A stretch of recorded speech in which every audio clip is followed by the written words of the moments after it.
Welcome to Washington Today for Monday, January 6, 2024. I'm Gary Sterkoff. Thank you for joining us.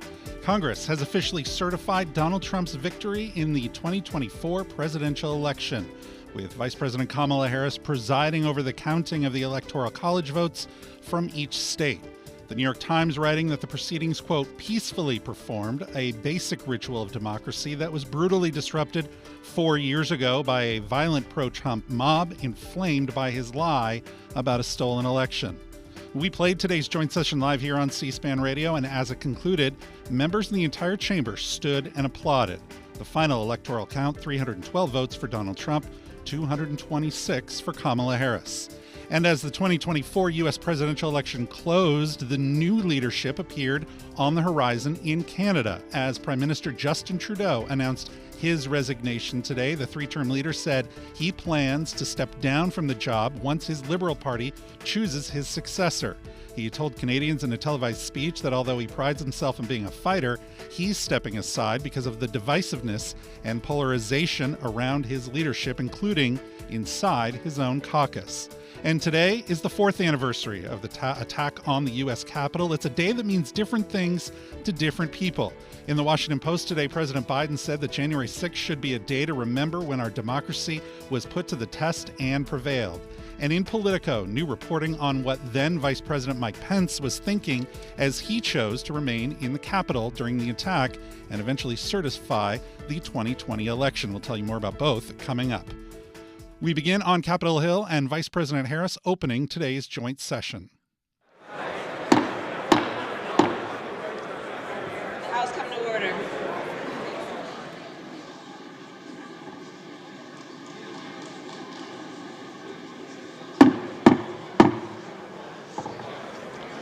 Mr. Speaker and members of Congress,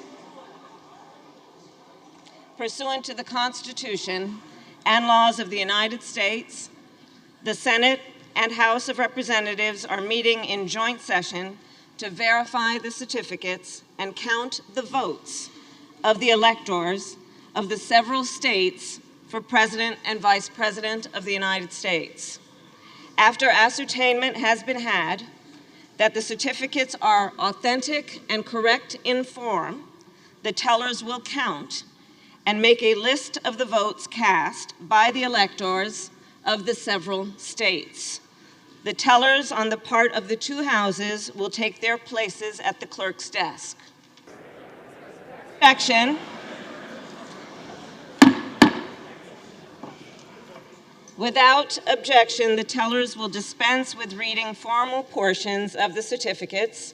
After ascertaining that the certificates are regular in form and authentic, the tellers will announce the votes cast by the electors for each state, beginning with Alabama.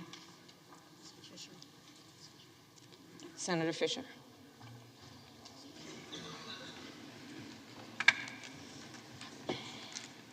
Madam President, the certificate of the electoral vote of the state of Alabama seems to be regular in form and authentic, and it appears therefrom that Donald J. Trump of the state of Florida received 9 votes for president, and J.D. Vance of the state of Ohio received 9 votes for vice president. Who's this?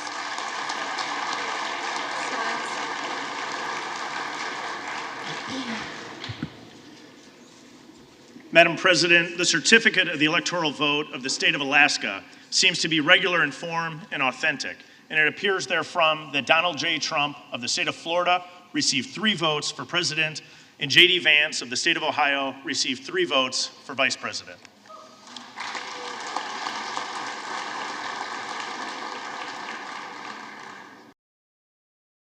And the process continued routinely, just like that, with Senate Rules Committee Chair Deb Fischer and Ranking Member Amy Klobuchar and House Administration Chair Brian Stile and Ranking Member Joseph Morelli reading off each state's results for about 36 minutes. That's when Vice President Harris made this announcement. Members of Congress, the certificates having been read, the tellers will ascertain and deliver the result to the President of the Senate. The undersigned, Deb Fischer and Amy Klobuchar, tellers on the part of the Senate, and Brian Steele, and Joseph Morelli, tellers on the part of the House of Representatives, report the following as the result of the ascertainment and counting of the electoral vote for President and Vice President of the United States for the term beginning on the 20th day of January, 2025. The state of the vote for the President of the United States as delivered to the President of the Senate is as follows. The whole number of the electors appointed to vote for President of the United States is 538. Within that whole number, the majority is 270. The votes for President of the United States are as follows. Donald J. Trump of the state of Florida has received 312 votes. Kamala D. Harris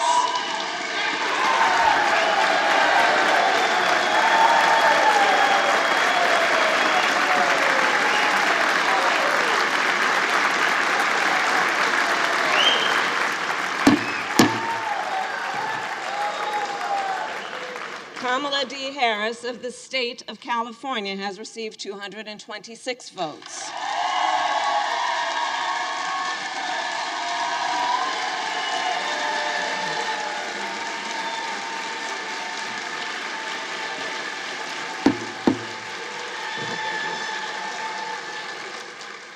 The whole number of electors appointed to vote for Vice President of the United States is 538. Within that whole number, a majority is 270. The votes for Vice President of the United States are as follows. J.D. Vance of the state of Ohio has received 312 votes.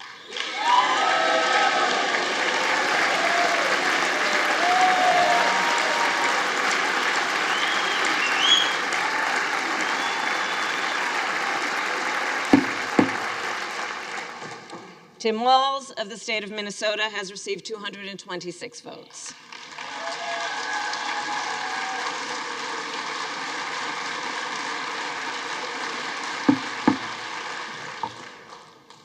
This announcement of the state of the vote by the President of the Senate shall be deemed a sufficient declaration of the persons elected, President and Vice President of the United States, each for a term beginning on the 20th day of January 2025, and shall be entered together with the list of the votes on the journals of the House and the Senate.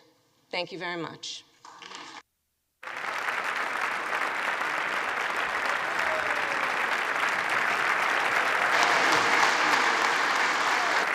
The Washington Post writing, quote, "For many Americans, Monday was the first and probably the most often that they heard the words Madam President in the chamber," referring to Vice President Kamala Harris presiding in her ceremonial role as President of the Senate. Of course, the Vice President has been referred to that each time she has presided in the Senate. The Post went on to say, quote, "The peaceful procedure seemed as surreal as it is historic for Harris, who certified her election defeat to Donald Trump, as well as for former staffers or any of those watching who don't regularly tune in for congressional proceedings." Following today's certification, the Vice President spoke to reporters. Well, today was obviously a very important day, and it was about what should be the norm and what the American people should be able to take for granted, which is that one of the most important pillars of our democracy is that there will be a peaceful transfer of power. And today, I did what I have done my entire career, which is take seriously the oath that I have taken many times to support and defend the Constitution of the United States, which included today performing my constitutional duties to ensure that the people of America, the voters of America, will have their votes counted, that those votes matter, and that they will determine then the outcome of an election. I do believe very strongly that America's democracy is only as strong as our willingness to fight for it. Every single person, their willingness to fight for and respect the importance of our democracy. Otherwise, it is very fragile, and it will not be able to withstand moments of crisis. And today, America's democracy stood. Madam Vice President, what's next for you? Are you running for governor? What's next for you? Today's certification happened as joint sessions regularly do in the House chamber. This morning, the Senate held a brief session, and new Senate Majority Leader John Thune said Republicans are ready to get to work. Republicans improved our margins in nearly 90% of counties in the United States and grew support with nearly every demographic group. The Republican coalition is broad and strong and growing. Now the work begins of delivering on our agenda. And, Mr. President, Republicans are ready to go. We're committed to ending the Biden-Harris border crisis, securing our southern border, restoring respect for the rule of law. We're committed to restoring American strength to secure our nation and discourage the actors fomenting instability on the world stage. We're committed to strengthening our economic and fiscal future, which includes extending tax relief for hardworking Americans. We're committed to advancing American energy dominance to promote both affordable energy and our national security. Mr. President, the list goes on, and we're getting right to work. Along with advancing these priorities, we will be focused on getting President Trump's cabinet up and running quickly by ensuring that his nominees are speedily confirmed here in the United States Senate. The voters sent President Trump here with a mission, and we are committed to ensuring that he has the people around him that he needs to deliver. Senate Democratic leader Chuck Schumer, now the minority leader, talked about how today's events play out with the background of what happened 4 years ago. Mr. President, I mentioned January 6, 2021 for many reasons. I mentioned January 6th to remind everyone that democracy is precious and can at times be a fragile thing. I mentioned January 6th to set the record straight for all coming time, so that future generations may know the truth of what happened on that day, and that they remain vigilant against future attacks on our democracy. I mentioned January 6th to warn this generation and future generations of the immense dangers that arise when election denialism is tolerated and excused and propagated.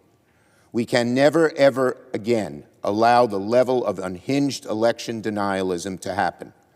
Not from Republicans, not from Democrats, not from anyone. And we are setting an example today.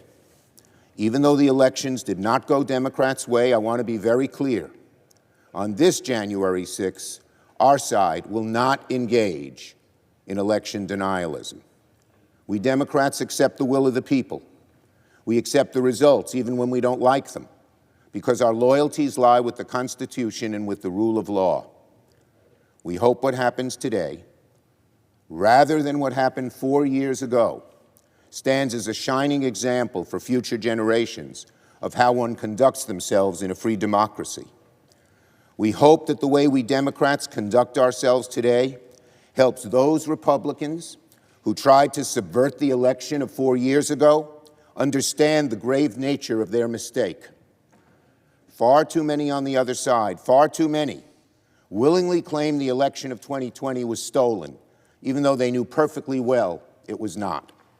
Congress remains in session this week, and we talked to Axios politics reporter Steph Kite about what to expect. You know, we might not see a ton of legislative business in particular, but one thing that we'll be watching in the Senate is how they begin to prepare for these confirmation fights, which will really kick off next week. There's a rule where committee chairs have to give a week's notice before they have a hearing. And so with them just really getting started, just really getting going here, they're going to, announce when those hearings are going to start taking place. We're expecting to see a focus on some of the national security picks, people like Pete Hegseth for the Defense Department, for example, is someone we're expecting early on, Tulsi Gabbard as her intelligence leadership role. So we're going to start seeing indications that those are going to be moving quickly. Then next week is when we'll see those hearings actually kick off. And when those hearings take place, do they usually let one go at a time? Are there hearings that happen at multiple times? Obviously, there's senators that are on different committees, so they may be called in if there's hearings happening at the same time. Yeah, they try to avoid conflict, but you can see them stacked up pretty quickly. We're expecting quite a few on the 14th and 15th. And again, as you pointed out, it kind of depends on which committees these nominees end up sitting before, whether there's a lot of overlap in those memberships, or whether they can kind of have hearings going on at the same time. Because of course, just the members of these committees that oversee the agency that these people are being nominated for are going to be the ones who have this hearing. Some nominees, for example, RFK Jr. for Health and Human Services, will have to sit before 2 different committees in the Senate, both Health and Judiciary. So there will be, there's going to be a lot of hearings coming up. Some of them are probably going to be contentious.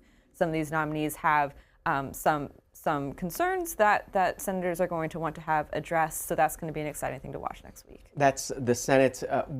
What starts happening in the House legislatively? What's the primary focus for newly reelected Speaker Johnson?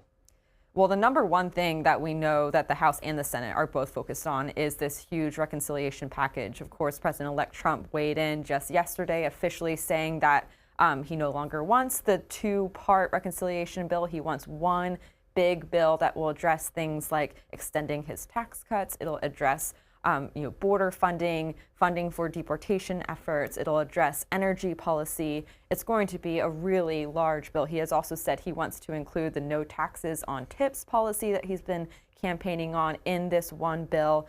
For a while, we thought there would be 2 bills, that there would be one that was border focused and another that then addressed extending tax cuts. But it's clear that Speaker Mike Johnson thinks he needs it to be all in one bill in order to kind of corral his own conference to make sure Republicans have the votes to actually pass so many of these top priorities. So we're already seeing those negotiations being hashed out publicly and also hearing about it behind closed doors. And that's really going to be the fight over the next few weeks and next few months. What is a reconciliation package? Why is this different from a regular bill that may include different pieces? Well, the reason they're using reconciliation is it's a way to get around the 60-vote filibuster in the Senate. It allows for budget-related items to be passed with a simple majority in the Senate. And there are rules around this. It's not just an easy way to get around the filibuster. It can only be used with policies that are related to the budget. And there is a process that Congress will have to go through to make sure that the policies they want to get through meet that criteria. It'll go before the Senate parliamentarian, who will ultimately decide whether the things that Republicans want to get done can get done through this process. Otherwise, if it's too policy oriented, if it's not directly budget related, then there's a chance that it could be rejected. And those are the kinds of things that would have to get done in a bipartisan way in the Senate. I want to get into the margins in the House and Senate. For the first time in modern history, the House majority margin for votes is smaller than the Senate majority margin, 6 votes. So what does that mean for John Thune, for Mike Johnson, for Donald Trump? I think the number one thing that this means is something that we've seen over this weekend, that there is going to be a lot more catering to the House in order to get things done. Usually it's the Senate, that's the chamber that's harder to get things through because of the filibuster, right? Usually it's the Senate where things end up, bills get past the House, political messaging bills get past the House, they go to the Senate, and then they don't go anywhere. Now we're looking at a situation, especially when you're talking about reconciliation, where they're really going to have to cater to the House even more. For example, Senate Majority Leader John Thune wanted this 2-part bill for reconciliation. He told his members that's what they were doing. The Senate was all on board, but because House Speaker Mike Johnson doesn't think he can get 2 bills across, they're going to cater to what the House needs to get it done. And we've seen over the past few years that House Republicans, there is a faction of them who are very willing to make things difficult, and there are a handful of them who are even willing to buck Trump on some issues. Thomas Massie, for example, was willing to still vote against Mike Johnson despite the fact that President-elect Trump said that he was the one he wanted for Speaker. And so you're going to see these conservative voices continue to have power. And one of their biggest things is spending cuts. And so whether they really do continue to push for that, even as Trump has very expensive priorities right now, is going to be a key thing to watch. However, there is a chance that some of these Republicans are going to feel more comfortable falling in line with Trump at the head, right? When Biden is in office, when Biden is in the White House, Republicans are going to be even more willing to push back, to not let things go through. So there is a little bit of a chance that we see a little bit of more cohesive working together when Trump is the one calling the shot. Axios politics reporter Steph Kite on Washington Journal this morning. You can see the whole segment at cspan.org. And we did hear from the president-elect today. He called in to the Hugh Hewitt Show. Mr. President, Mike Johnson told the Republicans on Saturday that you favor one big, beautiful bill. I do, too. Tell us about your thinking on that. Well, I favor one bill. I also want to get everything passed. And, you know, there are some people that don't necessarily agree with it, so I'm open to that also. My preference is one big, as I say, one big, beautiful bill. Now, to do that takes longer. You know, to submit it takes longer, actually. But so it's a longer process. I would say that I'd live with that. I believe we'd get, I don't know, to me it just is it's cleaner, it's nicer. Now, with that being said, we'd get some border work done a little bit earlier, et cetera, et cetera. But the border work, you know, we have a lot of money that we're going to be clawing back from the Green New Scam and all of the trillions of dollars, billions and trillions. You usually have to use the word trillions nowadays, unfortunately. But from the trillions of dollars that we're going to be clawing back, and we have money. We don't need it desperately, immediately. You know, if 2 months is going to make a difference. So I can just say this: the border is going to be secure. We're going to start it immediately. Tom Homan is central casting. He's going to do a great job, and that whole group is going to be fantastic.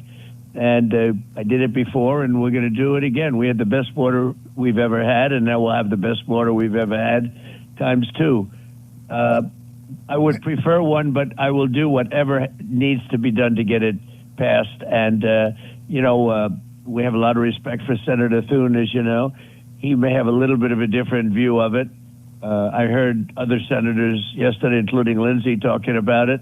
They prefer it the other way. So I'm open to either way as long as we get something passed as quickly as possible. The reason I want one bill is because tax certainty matters to small business people like me and like everyone listening to the show. They got to know what the rules are going to be in 2026. You've got a great Trump tax cuts, but they're expiring at the end of the year. The sooner we know, you're a businessman, you know, the better off we are.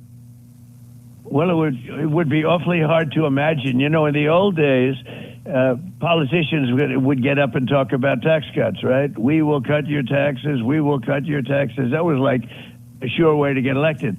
Because the Democrat Party is so loused up, it's so terrible. And so they've lost their confidence. They've lost a lot of confidence. But they get up and they're the only party I've ever heard that say, we're going to raise your taxes. With that being said, I can't imagine that they would not approve. This would be the largest tax increase in the history of the world, okay? I mean, let alone in this country. And I can't imagine the Democrats would do that to this country and do that to the people just because they happen to dislike Republicans or me. President-elect Donald Trump on the Hugh Hewitt Show. You can see, again, all of today's joint session certifying the president-elect as the winner of the election at cspan.org and the free C-SPAN Now mobile app. You're listening to Washington Today. President Jimmy Carter, the 39th President of the United States and the nation's longest-lived leader, passed away last month at the age of 100. Join C-SPAN for live coverage of the state funeral. On Tuesday, his journey continues to Washington, D.C., where he'll lie in state at the U.S. Capitol Rotunda, with a service attended by members of Congress. The public will again have the chance to honor him on Wednesday as his body remains in state at the U.S. Capitol. On Thursday, the national funeral service will take place at Washington National Cathedral, followed by his final resting ceremony at the Carter family home in Plains, Georgia. Watch C-SPAN's live coverage of the funeral services for former President Jimmy Carter on the C-SPAN networks, C-SPAN Now, our free mobile video app, or online at cspan.org.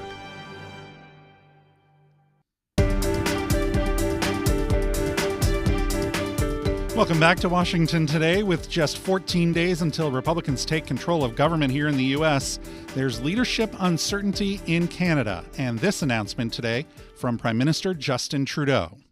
My friends, as you all know, I'm a fighter. Every bone in my body has always told me to fight because I care deeply about Canadians. I care deeply about this country, and I will always be motivated by what is in the best interest of Canadians. And the fact is, despite best efforts to work through it, Parliament has been paralyzed for months after what has been the longest session of a minority parliament in Canadian history. That's why this morning I advised the Governor-General that we need a new session of Parliament. She has granted this request, and the House will now be prorogued until March 24th. Over the holidays, I've also had a chance to reflect and have had long talks with my family about our future. Throughout the course of my career, any success I have personally achieved has been because of their support and with their encouragement. So last night over dinner, I told my kids about the decision that I'm sharing with you today. I intend to resign as party leader, as Prime Minister, after the party selects its next leader through a robust, nationwide, competitive process. Last night, I asked the President of the Liberal Party to begin that process. This country deserves a real choice in the next election, and it has become clear to me that if I'm having to fight internal battles, I cannot be the best option in that election. Justin Trudeau served 3 terms as Prime Minister, totaling 9 years in office. And as you heard, his resignation will suspend the Canadian Parliament until March 24th. And the CBC reporting today that, quote, Trudeau has been under mounting pressure to resign amid sinking public opinion polling, including from his own caucus. At least 24 individual MPs and several regional caucuses, including Atlantic Canada, Quebec, and Ontario, have called for him to step down since before the holiday break. Here's more from Ottawa. What kind of chances do you think you are leaving to your successor, given that there will only be mere weeks for them to introduce themselves to Canadians before heading into an election, potentially? I have a tremendous amount of confidence in both Canadians and in parliamentarians' interest in serving Canadians in the right way. We're in a minority government right now. And there hasn't been an active leadership in a minority government in more than 50 years in this country. And there is always going to be the challenge of having a leadership race while a parliament would face confidence votes in the course of delivering supply to the government. So this is something that we're going to navigate through. But I truly feel that removing the contention around my own continued leadership is an opportunity to bring the temperature down, have a government that will focus on the complex issues that are coming forward in the coming months, while the party gets to have a full national process that brings in people from right across the country and makes a determination about the best person to carry the progressive liberal standard into the next election. CBC also reporting that the new Liberal Party leader will likely have to take on Conservative Party leader Pierre Poilievre in the next election. Here's more from Prime Minister Trudeau on that. I'm wondering if you feel that another leader will have more success than you will at beating Pierre Poilievre in the next campaign. Pierre Poilievre's vision for this country is not the right one for Canadians. Stopping the fight against climate change doesn't make sense. Backing off on the values and strength and diversity that Canada has always worked to pull itself together on is not the right path for the country. Attacking journalists, the CBC institutions, that's not what Canadians need in this moment. We need an ambitious, optimistic view of the future, and Pierre Poilievre is not offering that. And I look forward to the fight as progressives across this country stand up for the kind of vision for a better country that Canadians have always carried, despite the tremendous pressures around the world to think smaller, to veer towards the hard right, and to be less ambitious for what we can be and do as a country when the world really needs Canada. That's not an answer, though. Yes or no? Is there another leader that could beat him? Absolutely. You can see all of today's event from Ottawa at cspan.org and on the free C-SPAN Now mobile app. Today is the 4th anniversary of the January 6th attack on the Capitol. You can see all of our coverage from that day in the C-SPAN video library. And in today's Washington Post, President Biden says this is what Americans should remember about January 6th. Quote, "For much of our history, this proceeding was treated as pro forma, a routine act. But after what we all witnessed on January 6, 2021, we know we can never again take it for granted. Violent insurrectionists attacked the Capitol, threatened the lives of elected officials, and assaulted brave law enforcement officers. But we should not forget. We must remember the wisdom of the adage that any nation that forgets its past is doomed to repeat it. We cannot accept a repeat of what occurred 4 years ago.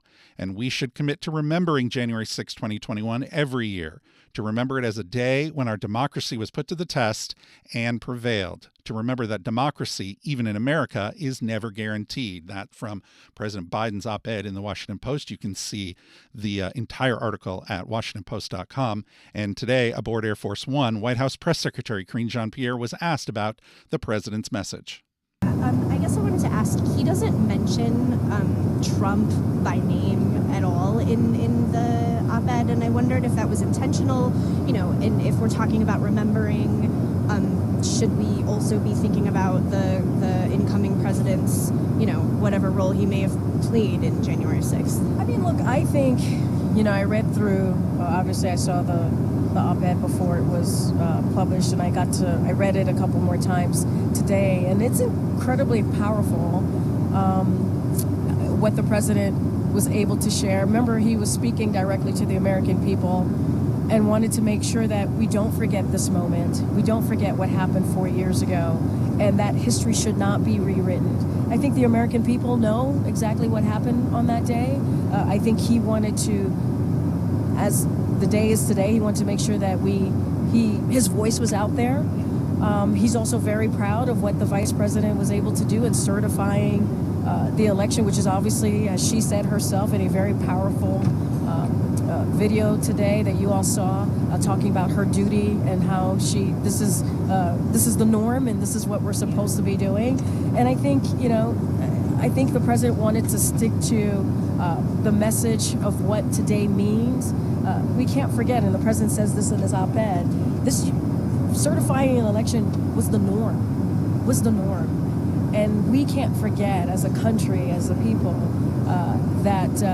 that moments like today should be incredibly respected, and how powerful and how important it is, especially as we speak to our democracy and a peaceful transition of power, which is what the president has been trying to do and has said that he was going to do, and has been doing that since the day of the election, or the results of the election.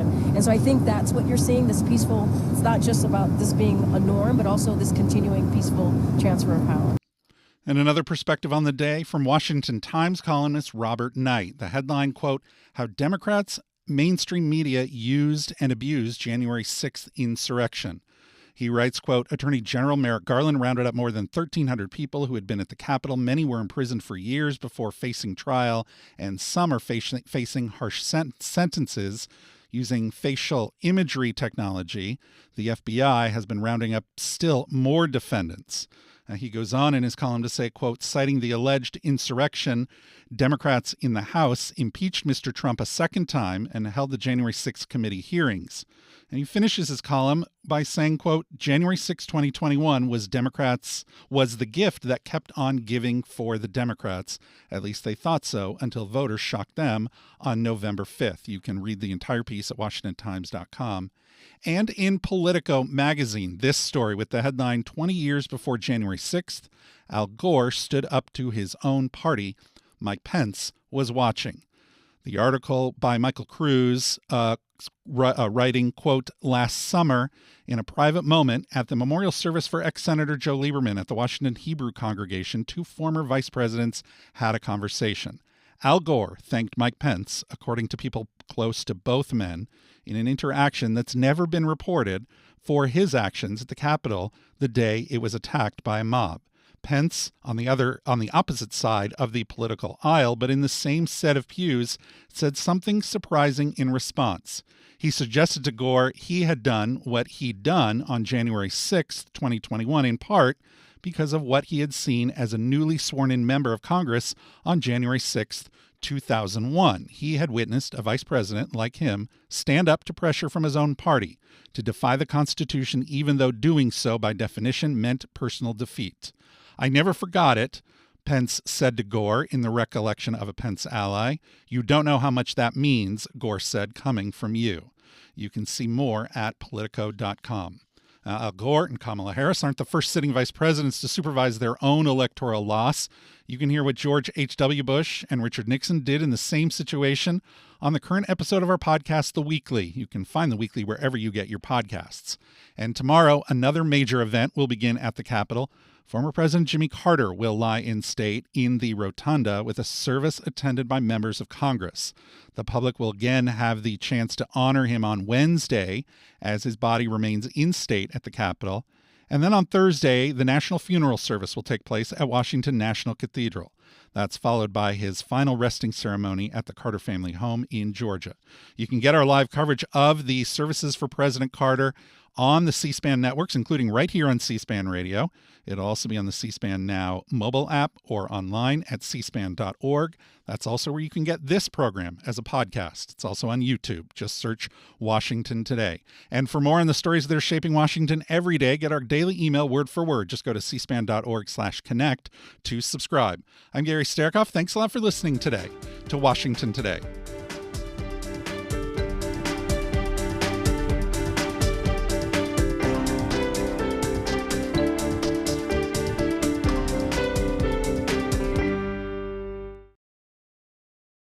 C-SPAN's Washington Journal, our live forum involving you to discuss the latest issues in government, politics, and public policy from Washington, D.C. to across the country. Coming up Tuesday morning, Christopher Sands, director of the Canada Institute at the Wilson Center, discusses Canadian Prime Minister Justin Trudeau's resignation and the future of U.S.-Canada relations. This as President-elect Trump prepares to take office. And then the Mercatus Center's Christine McDaniel on President Biden's decision to block the $14 billion acquisition of U.S. steel by Japan's Nippon Steel and Trump trade and tariff policies. Also, author and journalist Jonathan Alter, who wrote a biography of Jimmy Carter, talks about the former president's life and influence in American politics. C-SPAN's Washington Journal. Join the conversation live at 7 Eastern Tuesday morning on C-SPAN, C-SPAN Now, our free mobile app, or online at cspan.org.